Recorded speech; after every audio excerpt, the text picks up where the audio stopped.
Lá vai o cronista. Caminha pelas ruas, contempla, repara nos detalhes, descobre histórias. Seu trabalho começa na observação do cotidiano, com um olhar atento, divertido e poético. É com esse olhar particular que ele colhe a matéria-prima para escrever um texto muito agradável de ser lido. E lá está a crônica nas páginas do jornal, no livro e na internet, nos surpreendendo pela grandeza que o autor consegue dar aos acontecimentos do dia a dia. Na crônica Vista Cansada, o escritor mineiro Otto Lara Rezende destaca a importância de olhar as coisas à sua volta como se fosse a primeira vez, como em geral fazem os poetas. Se eu morrer, morre comigo um certo modo de ver, disse o poeta. O poeta é só isto, um certo modo de ver. O diabo é que de tanto ver a gente banaliza o olhar. Vê não vendo. Experimente ver pela primeira vez o que você vê todo dia sem ver. Parece fácil, mas não é. O que nos cerca, o que nos é familiar já não desperta a curiosidade.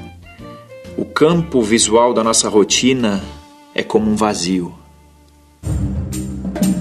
As primeiras crônicas apareceram ainda na antiguidade. Durante a Idade Média, relatavam eclipses, eventos da realeza ou ainda as viagens e novas descobertas.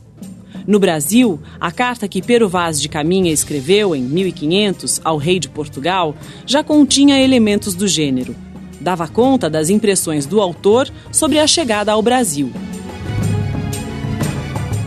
Andam nus, sem nenhuma cobertura. Nem estimam de cobrir ou de mostrar suas vergonhas. E nisso tem tanta inocência como em mostrar o rosto. Ambos traziam os beiços de baixo furados e metidos neles seus ossos brancos e verdadeiros de comprimento. A crônica tem esse vínculo com a história, né? Com fatos ocorridos. Mas o que ela tem de diferente é o ponto de vista do cronista, daquele que olha a história, olha para aquilo que aconteceu e tem um modo particular de ver aquele acontecimento. É o que acontece com o Pero Vaz. Ele vem de Portugal, ele vê o Brasil a partir do que ele conhece. E ele não consegue compreender o povo, a população que estava lá, os hábitos, os costumes. Então, ele interpreta à luz do que ele sabia. Então, nesse sentido, a gente pode considerar a Carta de Caminha como uma crônica. No final do século XIX, a crônica começou a circular nas páginas dos jornais e foi ganhando espaço e dia definidos para ser publicada. Leitura leve e agradável, a crônica não tem o compromisso de informar o leitor, como acontece com a notícia. Então, a crônica ela é híbrida, desde o nascimento. E esse híbrido está entre a informação e a não informação. Porque no momento em que o cronista começa a criar, dar comentários, pegar um fato, né, e ver à luz do seu olhar, ele deforma. Não é? Então, não é a informação que conta na crônica, mas é um modo especial de ver um acontecimento. E isso, dentro do jornal, cria uma diferença, né, mostrando um lugar onde é possível que a ficção penetre. Além de jornalistas, a crônica atraiu escritores e poetas brasileiros, entre eles Machado de Assis, Olavo Bilac, José de Alencar e Raquel de Queiroz.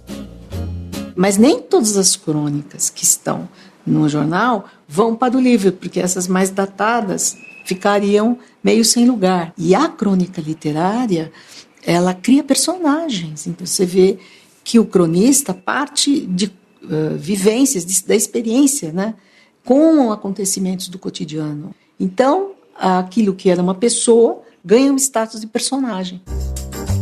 O premiado escritor e jornalista Ivan Ângelo ajudou o gênero crônica a conquistar o gosto do público. Eu fui jornalista durante 50 anos da minha vida. Mas depois que eu me aposentei, né, eu tive convite e interesse em passar a escrever crônicas. É uma forma de continuar na imprensa, no jornalismo, mas sem fazer jornalismo. Então eu participo mais da cidade e tenho mais liberdade para mim mesmo. toca o interfone. O porteiro quer saber se o motoboy da farmácia poderia subir. Sim, claro. Daí a pouco soa a campainha da porta de serviço e é ele. Um rapaz alto, com o capacete pendurado no braço e a encomenda da farmácia na mão. Tenho de conferir a nota, dar-lhe o cheque, assinar o protocolo e é tudo. Ele sai, vai esperar o elevador no hall, encosto a porta. Só encosto, porque pretendo abrir o pacote e jogar a embalagem na lixeira. Quando abro a porta, ele ainda está lá e chora alto. A crônica, ela precisa de um contato direto com o público, com o leitor, com as pessoas que vivem na mesma cidade ou no mesmo país que você. Então é uma conversa que precisa ter o emissor da palavra e o receptor da palavra. A crônica faz essa mediação muito bem. Abri a porta já falando, amigo, e nesse momento vejo entrar pela porta do elevador com a sua dor escondida pelo capacete. Percebo na hora que havia colocado o capacete para que os passageiros não vissem que estivera ou estava chorando. Não atende ao meu chamado. A porta automática se fecha. Corro a olhá-lo da varanda. Sai do prédio, sobe na sua moto, dá a pedalada de partida do motor e segue ereto, rosto indevassável, como qualquer motoqueiro sem sofrimento. Faz aquele bamboleio na curva e é absorvido de novo pelo anonimato. Ivan Ângelo seguiu os passos de escritores que passaram por redações de jornais e se tornaram cronistas. Entre eles, Fernando Sabino, Otto Lara Rezende, Paulo Mendes Campos e Rubem Braga. O capixaba Rubem Braga escreveu mais de 15 mil crônicas. Eu acho o Rubem Braga o maior cronista, né? Eu acho até da língua portuguesa. O Rubem, ele tinha capacidade de pegar essas coisas que quase ninguém vê, quase ninguém percebe, e transformar numa crônica saborosa, numa crônica emotiva. Ele tinha um humor meio casmurro, e isso, mas misturado com um certo lirismo também casmurro. E essa coisa faz dele uma figura especial. Meu ideal seria escrever uma história tão engraçada que aquela moça que está doente naquela casa cinzenta, quando lesse minha história no jornal, risse tanto que chegasse a chorar e dissesse: ai meu Deus, que história mais engraçada. Então a contasse para a cozinheira e telefonasse para 2 ou 3 amigas para contar a história. E todos a quem ela contasse rissem muito e ficassem alegremente espantados de vê-la tão alegre. Ah, que minha história fosse como um raio de sol, irresistivelmente louro, quente, vivo, em sua vida de moça reclusa, enlutada, doente. Que ela mesma ficasse admirada ouvindo o próprio riso e depois repetisse para si própria: mas essa história é mesmo muito engraçada. A partir dos anos 40, os jornais começaram a publicar crônicas sobre futebol. Com o tempo, a paixão dos brasileiros pela bola garantiu um lugar de honra para a crônica esportiva na imprensa. Hoje, são muitos os cronistas que se dedicam ao tema, como José Roberto Toreiro. Toreiro, vamos começar falando sobre os pioneiros da crônica esportiva nos jornais? Eu acho que tem 2 grandes vertentes, assim, né? O Mário Filho, no Rio, e o Tomás Mazzoni aqui em São Paulo. E eles são muito diferentes. E até hoje a gente tem essas 2 grandes linhas mestras na crônica esportiva. O Mário mais dionisíaco, falando mais do indivíduo, né, o futebol com beleza, arte, né, mais personagem e tal. E o Tomás mais coletivo, falando mais da formação, sabe, do jogo, uma coisa mais fria, mais racional. Técnica. O Nelson Rodrigues, então, seguiu a linha do Mário Filho. Não só por ser irmão, né, mas porque acho que eles tinham uma afinidade ideológica. O Mário talvez seja mais romântico e o Nelson mais épico, né? Mas é a mesma turma do coração falando mais alto. O torcedor vê assim também, né? Ele vê aquilo como uma batalha, não é uma coisa tática, né? Sim, o 4-4-2 foi melhor, porque mais gente no meio campo. Nada disso, a gente vê como um duelo, uma guerra, né, cheia de heróis. No futebol, há várias palavras que ninguém nunca se pergunta de onde vieram. Por quê? Por exemplo, o goleiro é chamado de arqueiro. Não é porque Robin Hood gostava de pegar no gol. É porque os primeiros jogos nas universidades inglesas usavam as arcadas como traves. Logo, quem ficava entre elas era o arqueiro. Eu escrevia no Jornal da Tarde, né? E aí eu podia fazer o que eu quisesse. Eu estava no Caderno de Cultura, eu fazia contos, crônicas, poesia se eu quisesse e tal. Mas alguns dias eu escrevia sobre futebol. E aí a Folha me convidou para trocar de camisa, escrevendo só sobre futebol. E foi muito divertido, né? É um aprendizado, você tem que mudar a sua chave, né? É outra coisa, né? Você não tem mais tanta liberdade, o que é uma pena, porque você tem que se prender de alguma forma ao fato da semana ali.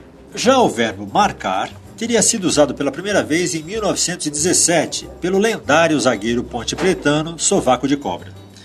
Depois de levar um drible por baixo das pernas, ele teria dito: "Vou marcar aquele ponta desgraçado". Na jogada seguinte, Sovaco usou o verbo no sentido original, ou seja, deixou os sulcos de sua chuteira impressos na testa do atacante. Depois desse dia, o verbo assumiu o sentido de jogar próximo ao adversário, não deixando que ele evolua livremente.